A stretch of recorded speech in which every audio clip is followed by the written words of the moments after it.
See this chunk of who knows what right here? Kind of looks like cow dung, doesn't it? Or maybe a chunk of obsidian. Nope. This right here is what's left as waste product after making a batch of my ecdysterone. You see, I buy 90% UV tested ecdysterone concentrate by the kilogram. I prefer a mix of various sterones versus one single form. Thus, I'm happy to purchase UV tested concentrate. You see, UV testing only tells you what is a plant sterol and what isn't. It cannot determine whether said sterol is 20-hydroxyecdazone, beta-ecdysterone, alpha-ecdysterone, terkesterone, etc., etc. Only that it's some kind of plant sterol. So, unlike with HPLC testing, where you can determine specifics, this UV-tested product is supposed to be a mix. The only stipulation is that it's actually 90% sterols and only 10% random plant matter. I've been going through a Chinese wholesaler for the last 4 months and so far have been happy with the final results of my product. Remember, I started out making a pure injectable and testing it out on myself. I know what real, high-dosed, injected ecdysterone feels like. And my oral product was dosed to be equal to those injections in bioavailability. So I know quite well what my oral product is supposed to feel like and what it's supposed to do. Every batch I made through heat and magnetic stirring with hydroxypropyl beta-cyclodextrin ended up with a thin brownish liquid portion and a thick tar-like goo that I would skim off the top and set aside. I began to collect the brown goo, dry it, and weigh it. I was pleasantly relieved when I found consistently that it weighed between 7 and 13% of the total ecdysterone that I had added to my mix. Statistically, this equals the 10% random plant matter that is supposed to be in my mix. And, judging by the results I and everyone I sold or gave a sample to were getting, the final product was legit. Also, this goo never fully dries, and when heated, it simply dissolves quickly back to liquid, even in a convection oven meant for drying. Keep this in mind for later when you hear the company's explanation. All cyclodextrins work by encapsulating other substances. For instance, the odor elimination spray Febreze is a cyclodextrin product. The cyclodextrin is dissolved in water, and then as it dries on the surface of a fabric or something like that, the water evaporates and the waxy cyclodextrin covers the stinkiness. That is, until your room gets above 85 degrees Fahrenheit. Somewhere around this temperature is where most cyclodextrins melt, in this case letting the odors escape back into the air. This is why my process uses a heating component. We know that when ecdysterone is encapsulated in hydroxypropyl beta-cyclodextrin, that it becomes many, many times, about 100 times, more water soluble.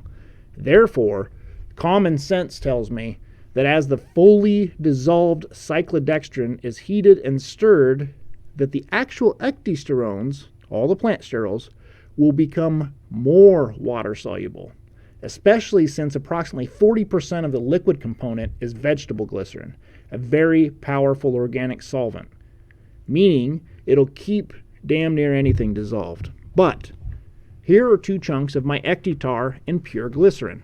They don't seem to be dissolving, and yet I know ecdysterone itself is extremely soluble in glycerin or any other kind of pure alcohol. So this time around, instead of getting 10% tar chunk by weight, I get 48.9%. I contact my supplier with my concerns. I get what I would be describing as being gaslit. Immediately I get the sense I'm being managed instead of worked with. Here, you can read the response yourself. Oh, and they didn't even try this hard to respond until I let them know I was sending a sample to Greg Doucette, since I was fairly certain he used them at some point. Losing my business is peanuts. Losing harder than last time is problematic. They kept asking if I'd UV tested it, as if that's a legitimate goalpost in my position. Forgive me if I felt the need to bluff a bit. So, what is this stuff? We know it's not sterones or any of the actual concentrate we want, because that wouldn't become more solid and more water soluble at the same time. That's not how physics work. As near as I can guess, this is simply the fibrous part of the plant. cellulose essentially, that has been partially encapsulated by cyclodextrin. Why would I guess that part about the cyclodextrin? Well, watch what happens when I expose it to heat. My workroom I'm in is about 65 degrees Fahrenheit. This hot plate on my magnetic stirrer is around 150 to 200 degrees Fahrenheit. We're simply seeing the waxy portion of the cyclodextrin melt and the remaining glycerin, water, and plant fiber mix liquefying. It's goop, i.e. a mix of leftovers. And if there's 50% by weight of leftovers, then your good bit isn't exactly 90%, is it? Needless to say, I'll be ordering from another company moving forward. The correct response they could have given me would have been, apparently your order got mixed with one for a 50% mix. We're sending another kilogram ASAP. It would have been a partial lie, as even in the response I was told they mix low grade with high grade sometimes when they're out of stock of something. Bullshit. Anything above 90% concentrate is extremely expensive. You do not, in any universe, mix extremely expensive stuff with fairly cheap stuff and then sell it as moderately cheap stuff. Nope. Doesn't happen. Literally, what portions of what percentage would you possibly mix to make a 90% concentrate? You realize that 98% pure ecdysterone is getting up there with lab standards, so it's like $1,000 for a few grams normally.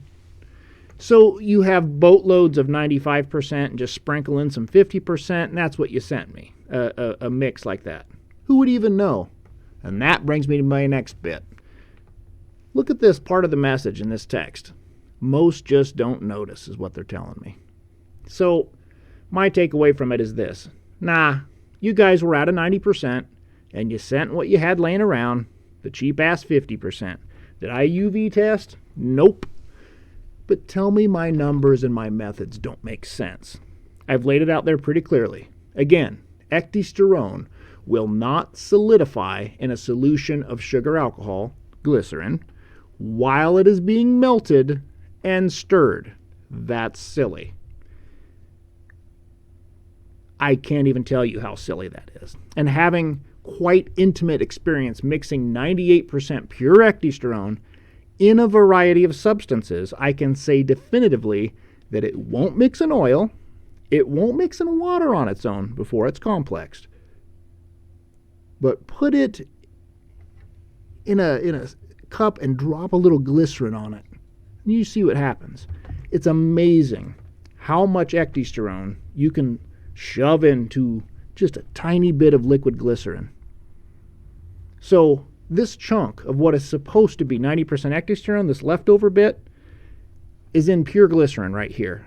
And it's been sitting here the whole time I set up this video, wrote it, and recorded it. It's not dissolving. It's not ecdysterone.